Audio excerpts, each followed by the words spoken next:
Alô, alô. Bom dia, queridos irmãos, na paz do Senhor, a cada um de vocês.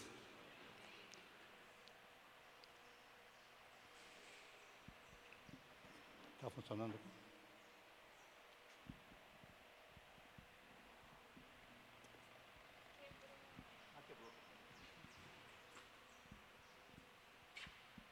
Eu gostaria de pedir aos irmãos que ficassem de pé para nós lermos a palavra de Deus em honra a esta palavra santa, abençoada. Nós normalmente não fazemos isso, mas eu gostaria que hoje pudéssemos fazer em Lucas capítulo 12, de 13 a 21.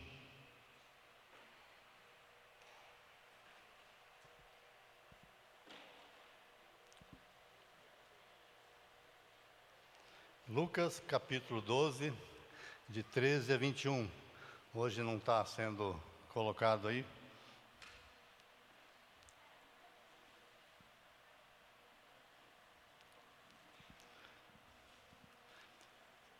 Nesse ponto, o homem que estava no meio da multidão lhe falou: Mestre, ordena ao meu irmão que reparta comigo a herança.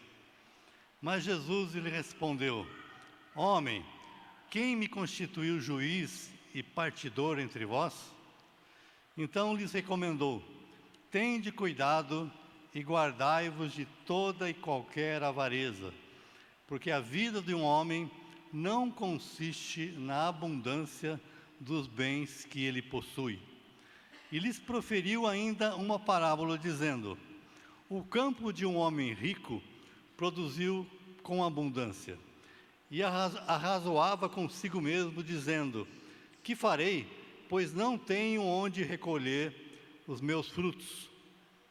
E disse: Farei isto, destruirei os meus celeiros, reconstruireis maiores, e ali recolherei todo o meu produto e todos os meus bens. Então direi à minha alma: Tens em depósito muitos bens para muitos anos. Descansa, come, bebe, regala-te. Mas Deus lhe disse: Louco, esta noite te pedirão a tua alma, e o que tens preparado, para quem será?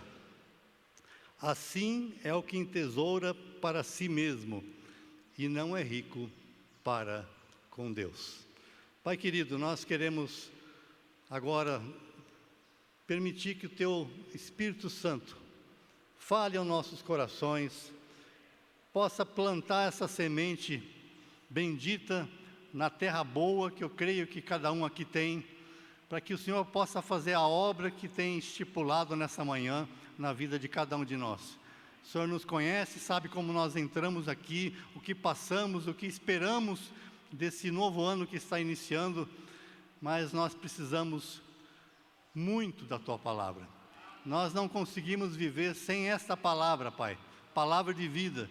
Que o Senhor possa falar aos nossos corações, possa nos ajudar a entender aquilo que o Senhor quer fazer, e aquilo que está atrapalhando, o Senhor possa tirar do caminho, em nome de Jesus, para que as nossas vidas possam ser vidas abençoadas, prósperas, frutíferas nesse ano.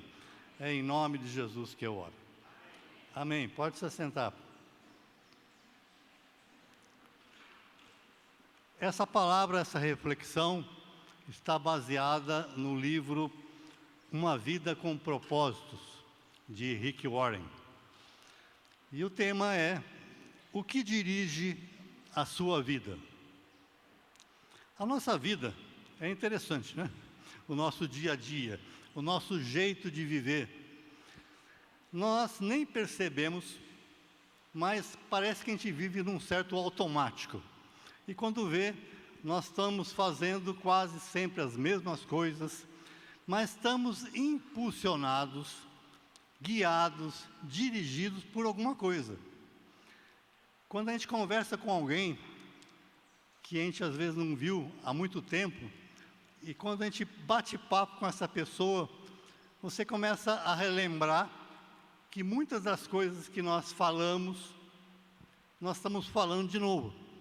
Não é porque a gente está velho, Mas nós temos um modo de ser, um modo de pensar, um modo de agir.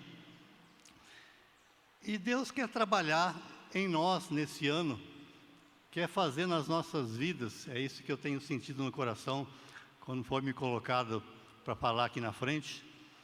Deus quer trabalhar em você, para que o dia de amanhã não seja a mesma coisa que está sendo hoje ou que foi ontem. Deus sempre tem algo novo, Deus tem algo que quer nos ensinar. Deus é um Deus de multiformas, e às vezes a gente tenta padronizar a nossa vida, e até Deus, dentro de uma posição que nós confortavelmente temos, mas às vezes não é isso que Deus quer fazer. Essa passagem que eu escolhi, ela é abrangente, por isso que eu escolhi essa, mas ela vai falar de uma das características que ele coloca no livro, o que dirige a nossa vida. São circunstâncias, são valores, são emoções, aquilo que cada um viveu. E nesse texto, a primeira, é claro, é o materialismo. No fim do ano, vocês devem ter acompanhado pelas notícias, foi sorteado a Mega Sena. E eu fico assim, me divertindo, né, ouvindo a reportagem, porque nós olhamos para aquelas pessoas que um dia não tinham quase nada, viviam uma vida modesta, mas trabalhando direitinho. E aí quando o repórter chega e diz: e se você ganhasse 79 milhões? O que você faria? E a primeira coisa que passa na cabeça de muita gente, eu pediria demissão do meu trabalho. Quer dizer, você passa de um modesto trabalhador para um rico vagabundo. É uma coisa esquisita, porque a primeira coisa que a pessoa não quer é trabalhar. Depois eu vou comprar uma casa para minha mãe, para os meus filhos, vou fazer a viagem dos sonhos. Tudo está girando em torno da grana, que apareceu e que agora eu posso realizar tudo o que eu quero. Será que isso é uma coisa boa? Aquele homem rico da parábola, ele foi agraciado com uma grande colheita. Ele, pelo jeito, era um bom empreendedor, fazia bem o seu trabalho, plantou direitinho, regou direitinho, fez tudo o que tinha que fazer, e Deus ajudou com a chuva, né? E ele teve uma colheita extraordinária. E aí, o que passa na cabeça dele? Isso que nós lemos.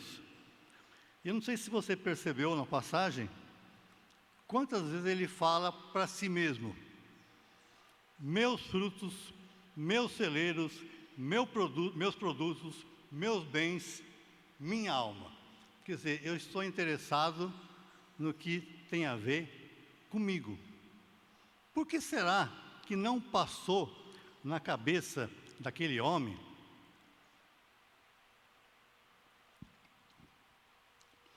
Deus me abençoou tanto esse ano, eu vou fazer o seguinte: eu vou dar o 14º salário para os meus empregados. Não sei se tem 14º já? Tem o 15º. Vou dar um abono. Foi tão bom o ano que eu não quero sozinho celebrar. Eu quero que todos celebrem. Vou fazer um churrasco. Mas parece que nada disso passou na cabeça daquele homem. Eu poderia montar uma filial e contratar mais trabalhadores, tirar o pessoal da rua e colocar para trabalhar, dar mais dignidade às famílias, mas parece que não passou na cabeça daquele homem isso também.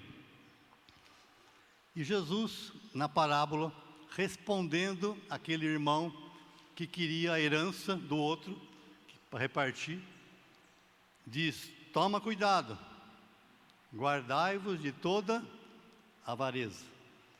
A vida de um homem não consiste na abundância dos bens que ele possui. Quer repetir isso comigo? A vida de um homem não consiste na abundância dos bens que ele possui. Jesus não está dizendo que o dinheiro é algo mau, mas está dizendo, cuidado. Se a sua vida é dirigida por ter, por querer, por ganhar, por depositar, por ter segurança própria, isso pode ser uma grande armadilha. Lá em 1 Timóteo, capítulo 6, versículo 10, diz: o amor do dinheiro é a raiz de todos os males. E alguns, nesta cobiça, se desviaram da fé e se atormentaram com muitas dores. O Ed começou o ano dizendo, vamos começar com o pé direito, com atitude de gratidão, com fé, sabendo que Deus vai cuidar de nós, vai continuar cuidando de nós e nada vai faltar. Depois veio o Bilão e disse, aprenda a combater o bom combate. Completa a tua carreira, continua no caminho, para que no final, você exercitando a sua fé, possa guardá-la e se encontrar com o seu Senhor. E esse homem está aqui, correndo atrás das coisas, dizendo para ele mesmo, bem, agora eu estou tranquilo, com 79 milhões na mão, eu já sei o que eu vou fazer, tenho dinheiro guardado, vou comer, vou beber, vou passear, de vez em quando posso até trabalhar um pouco. Quer dizer, aquele homem estava preso, sem perceber, como um bom empresário, à riqueza, aos bens. E olha, a gente está falando de rico, mas tem muito pobre, muita gente que tem o seu dinheirinho certinho, que ganha, mas é avarento, é preso ao dinheiro.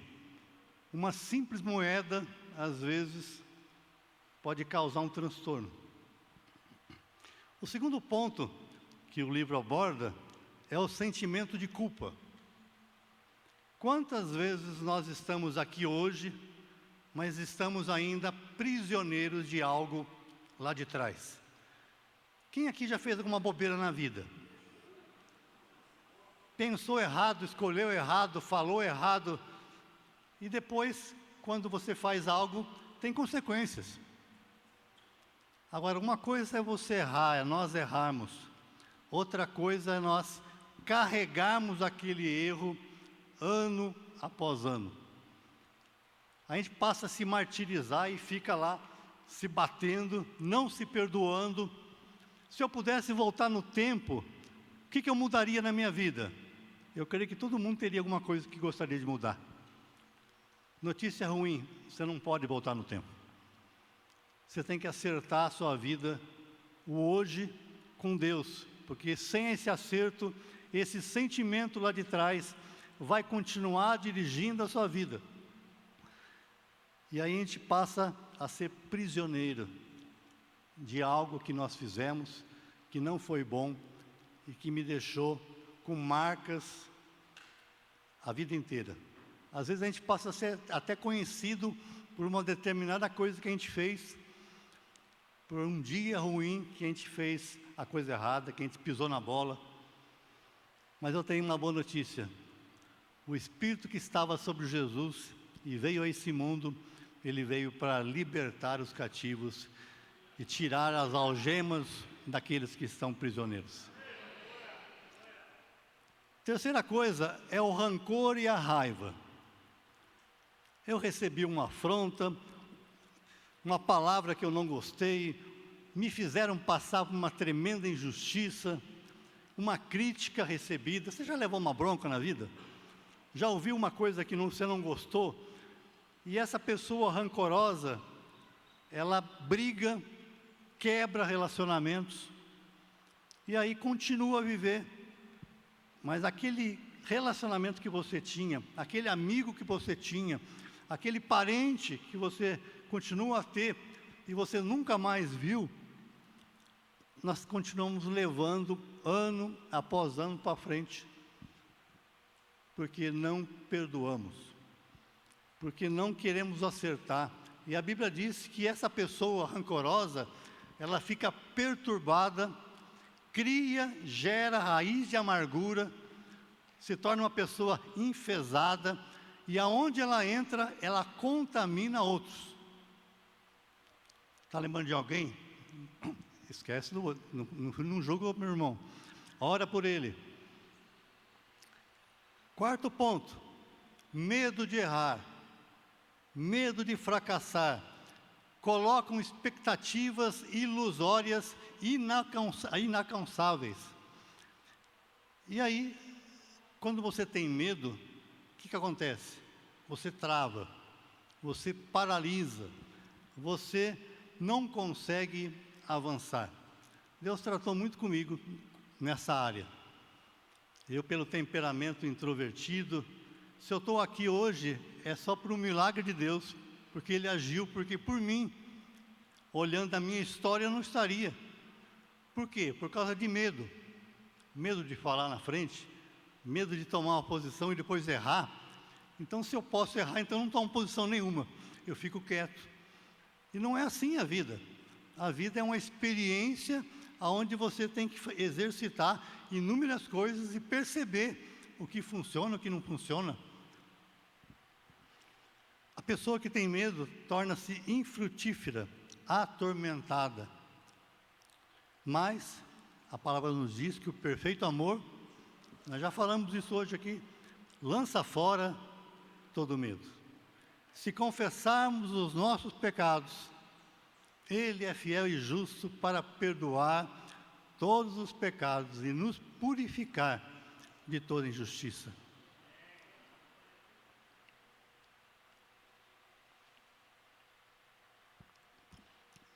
Quinto, necessidade de aprovação. São pessoas que, de uma certa forma, são controladas pelos outros. Têm a tendência de seguir a multidão. Tudo que eu faço é bom se você aprovar. Quer dizer, peraí, não é bem assim. Quer dizer, eu fico limitando a minha vida pelo que os outros pensam, porque os outros acham. E como é difícil você estando às vezes numa classe de aula e você pensar diferente dos outros. Você passa a ser excluído, mas essa pessoa, ela só se sente bem quando alguém diz, ó, gostei. Quando você não recebe uma crítica ruim, quando você não é mal visto. E essa pessoa depende agora dos outros para viver. E a vida não é assim. Porque você nunca vai ser unanimidade. Quer dizer, muita gente gosta de mim e muita gente me suporta. Não é? Você percebe. Mas e daí? Eu vou deixar de ser eu mesmo? Eu vou deixar de fazer o que eu tenho que fazer, que eu sei que é o certo? E Paulo passou de perseguidor para perseguido, quando ele diz, lá no livro de Gálatas 1:10, porventura, procuro eu, agora, o favor dos homens ou de Deus? Eu procuro agradar homens? Se eu agradasse ainda a homens, eu não seria servo de Deus.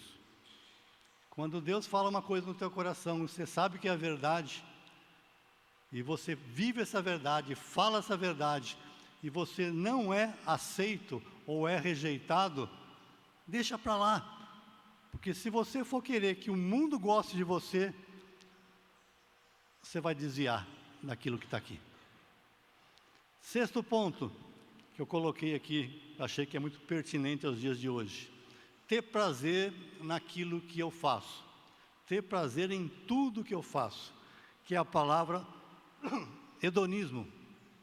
Tudo que acontece tem que ter prazer.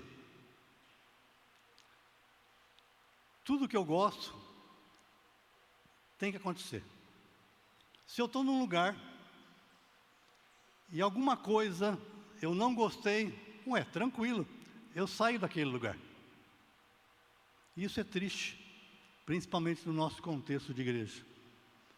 Ah, eu não gostei do louvor, vou para outra igreja. Quando a gente pega e entra em atrito com alguém, que é natural, por ponto de vista, por ideias, por que tenta não acertar? Não, essa pessoa, ela sai daquele lugar, quebra o relacionamento, porque a pessoa não agradou a mim. Sabe qual que é o lema dessas pessoas? Eu mereço ser feliz. Quer dizer, eu fui no culto, como é que foi o culto? Foi uma delícia. Nossa, como eu gostei. Aconteceu tudo que eu queria. Tocar a música que eu mais gosto. Graças a Deus pelo Mateus. E aí os irmãos me cumprimentaram. Teve até algum que deu presente. Agora, se não acontece tudo, para mim, eu já me sinto frustrado. Salomão diz em Eclesiastes, capítulo 7, versículo 2, que melhor é ir à casa onde há luto do que ir à casa onde há banquetes. Porque naquela do luto está o fim de todos os homens. A gente não vive de banquete, a gente não vive de festas, a gente não vive só de dias bons. Mas naquela casa do luto, ele está dizendo, uma certeza eu tenho, você vai passar por lá. Você pode ir em inúmeros banquetes, fazer inúmeras viagens, ter dias maravilhosos, ser aumentado no emprego, ter um emprego novo, melhor, mas existem lutas, existem combates a ser combatidos. E Jesus disse, no mundo passais por aflições, mas tem de bom ânimo, eu venci o mundo. Você quer me seguir? Diz Jesus. O que ele responde? Negue a si mesmo, super agradável. Pegue a sua cruz, muito agradável. E renuncie a tudo que tem, maravilhoso. Quer dizer, é fácil seguir Jesus? Não. Mas na hora que você faz o que ele está falando, o bem-estar, a alegria, não está em que tudo ocorre do jeito que eu quero, mas quando você é aberto para Deus, tudo ocorre do jeito que precisa acontecer para você. Sétimo e último ponto, vive pelas emoções. As decisões não são pautadas racionalmente, não existe aquele negócio dos prós e dos contras. Você não pede conselho, você não faz o cálculo para saber se vai conseguir construir a torre. Você simplesmente vai no embalo. Eu estou sentindo, é agora. E faz. É uma vida afoita, impulsiva, onde normalmente somos influenciados pelas modas, costumes, e aí aquilo que todo mundo está fazendo, eu vou fazer também. Me indicaram para assistir um filme e eu assisti. Foi uma droga. Por que não olhou antes? O que falava o filme? Qual que era o assunto? Mas a pessoa, ela vive por aquilo que ela sente, por aquilo que as pessoas falam. O importante é aproveitar o momento. E se eu não tiver outra chance? E se alguém perguntar, mas se der errado? Ah, depois a gente vê o que faz. Mas depois de 9 meses, o que você faz com aquela criança? Depois que você experimentou droga, como é que você faz para tirar aquele negócio que começou a ser viciante?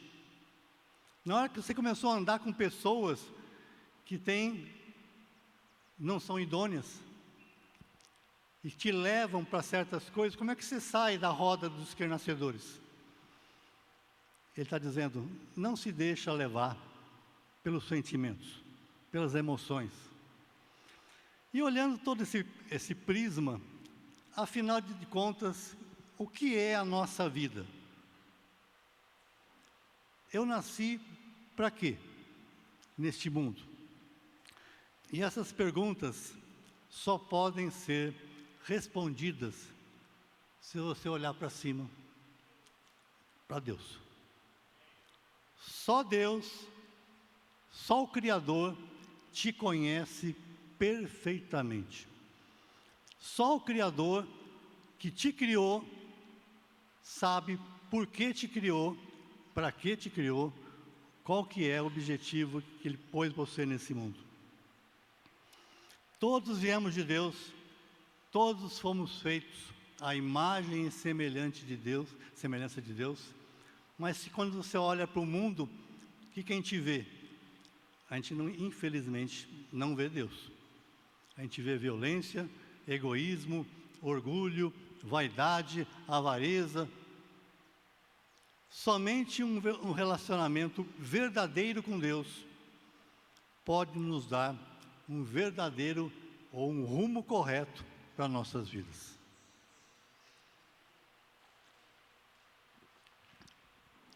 Continuo te perguntando nesta manhã, o que tem dirigido a sua vida? O que te impulsiona a cada manhã a viver, a fazer? Uma vida sem propósitos vai trazer frustração. Uma vida com propósitos errados vai trazer mais frustração ainda. E diz o autor do livro, sem Deus, a vida não tem propósito algum. Muitos acham que estão vivendo bem, mas na verdade estão sobrevivendo. Viver a vida que Deus nos proporciona vai muito além de tudo isso.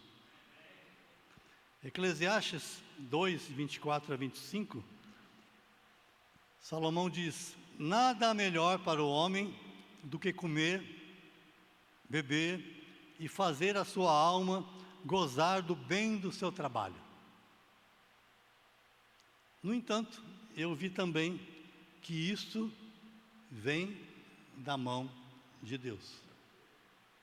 Pois separado dele, quem pode comer ou pode alegrar-se? O que adianta ter um belíssimo prato de comida na mesa, tudo que você gosta, se a tua alma está conturbada, está triste, a comida não desce? Como é que a gente pode fazer uma viagem, quem sabe uma viagem que você idealizou, e aí você está lá e olha para tudo aquilo que é bonito, mas o teu coração não está bem. Tem coisas que se você não está acertado. Quantas pessoas estão vivendo momentos bonitos, mas frustradas, e aquilo gera um mal-estar. Sem Deus, nunca nós vamos ter a alegria verdadeira. Paulo disse que aprendeu a viver contente em toda e qualquer situação. Aprendeu a ser honrado como ser humilhado. Aprendeu a viver com abundância e com escassez. E ele diz, por isso eu sei, e vocês têm que aprender essa frase, esse versículo, todas as coisas cooperam para o bem daqueles que amam a Deus, daqueles que são chamados segundo o seu propósito. A vida, como nós estamos acostumados a viver, o dia a dia, com data de nascimento, depois vem a data da formatura, depois vem a data que eu tirei a carta de condução, depois a primeira eleição que eu votei, depois o dia do meu casamento, o dia que eu consegui ser promovido, o dia que eu tive um filho, e termina como? E o dia que você vai morrer. E lá no túmulo está o comecinho e está o fim, o dia que você nasceu e o dia que você morreu. Se a vida é só isso. E sabe, nós tivemos aqui um irmão, não sei se tem parentes deles aqui hoje, chamado Valdemar Bravin. Quem conheceu o Valdemar? Que menino maravilhoso, que homem dedicado. É até o nome da bote lá embaixo. E ele dizia e repetia, e quem o conheceu ouviu esse versículo uma vez na vida, pelo menos. Se a nossa esperança, está em 1 Coríntios 15, 19, Se a nossa esperança em Cristo se limita apenas a essa vida, somos os mais infelizes de todos os homens. Frase. Espera aí, então o que é a vida? Se a nossa vida se limita só a isso, você é uma pessoa infeliz.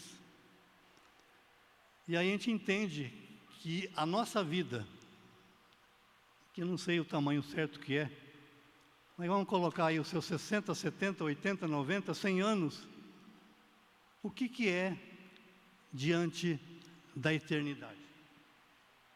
Coloca a sua idade, o teu tempo de vida, na linha do universo de Deus.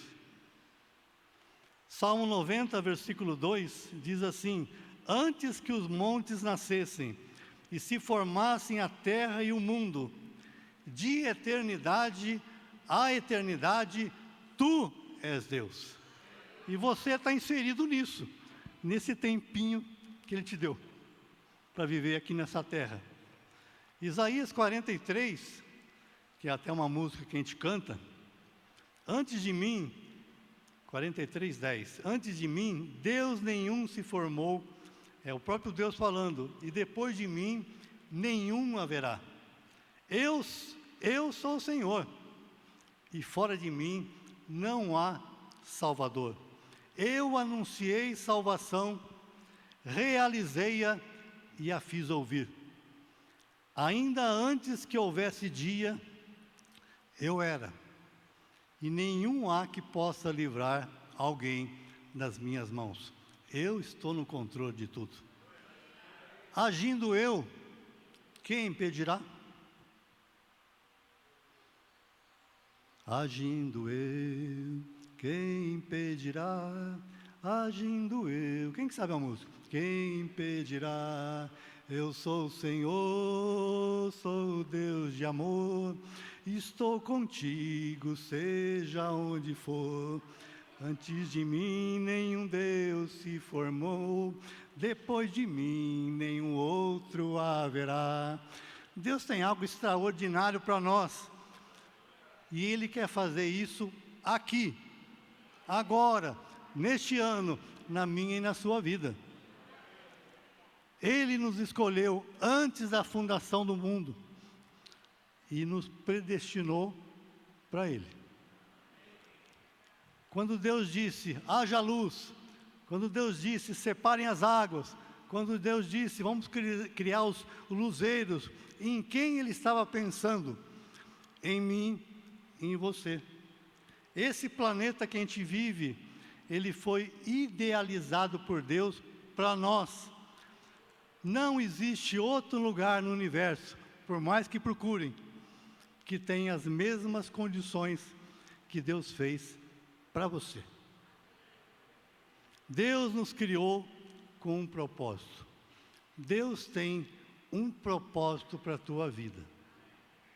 Todas as coisas que fazemos a cada dia, aqui, têm implicações. Mas essas implicações não são somente aqui, são eternas. Não fomos criados para morrer, mas para viver eternamente. E essa vida que Deus quer nos dar, a verdadeira vida, nós cantamos já, tem um nome, Jesus. Tem um nome. Somente em Jesus vamos conhecer a verdadeira vida abundante e eterna. Concluindo, a questão, portanto, é: aonde passaremos o resto das nossas vidas? Se você quiser limitar só aqui na Terra, pode, fica à vontade. Eu acho melhor ampliar um pouco isso. Onde passaremos o resto das nossas vidas? A eternidade. Com Deus ou sem Deus? Com Deus ou sem Deus? Com Deus. Porque o que entesoura para si mesmo não é rico para com Deus. E onde está o teu tesouro, aí estará também o teu coração. Será que nós vivemos, e isso eu gostaria que nós perguntássemos para nós mesmos, nós vivemos somente para nós, para aquilo que eu preciso, aquilo que eu desejo, ou permitimos que a cada dia Deus possa se revelar a nós e possa revelar a nossa verdadeira identidade? Fomos colocados aqui para nos prepararmos para a eternidade. Presta atenção. Fomos colocados aqui nesse planeta, nessas circunstâncias, nessa história do mundo até hoje, para que a gente se prepare para aquilo que está por vir. Aqui nós aprendemos quem somos. E quem somos? Pecadores. Aqui aprendemos de onde viemos, de Deus, todos. E aqui aprendemos para onde nós podemos ir. A escolha é sua. A palavra nos diz que o pastor chama as ovelhas pelo nome. Ele conhece as que são suas, chama, elas ouvem, o seguem e ele as leva para os pastos verdejantes, para as águas de descanso, e diz o Salmo, refrigera a alma.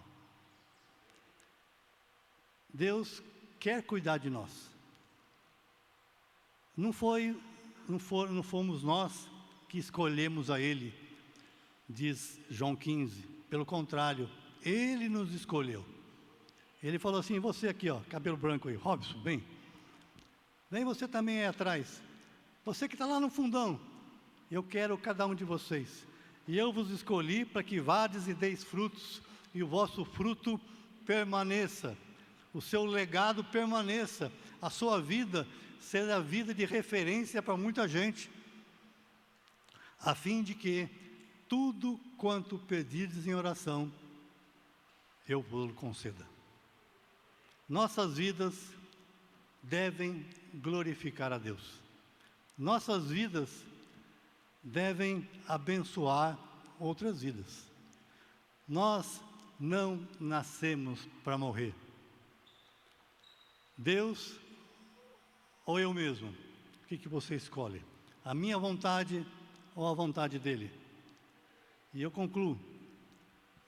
Um simples copo d'água, um prato de comida, uma roupa, uma visita a quem precisa, vai te colocar do lado certo no dia do julgamento, quando Ele separar ovelhas de cabritos. Por isso, meus irmãos, 2025, você tem mais uma chance, nos dias que Deus te der para viver, de experimentar a verdadeira vida. E se tem alguma coisa que ainda você está carregando lá de trás, algum sentimento errado, algum dia que marcou a tua vida negativamente e você não consegue se livrar, em nome de Jesus, faça isso hoje. Entregue o seu coração ao Senhor, para que Ele possa fazer, porque Ele tem algo muito melhor e maior do que você imagina. Diz Provérbios 3, 5 a 6, repete comigo: confia no Senhor de todo o teu coração, e não te estribes no teu próprio entendimento. Reconhece-o em todos os teus caminhos, e Ele endireitará as tuas veredas. Amém. Que Deus abençoe.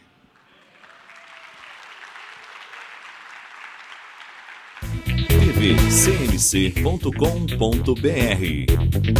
é o nosso canal para compartilhar o Evangelho do Reino de Deus e o senhorio de Jesus Cristo.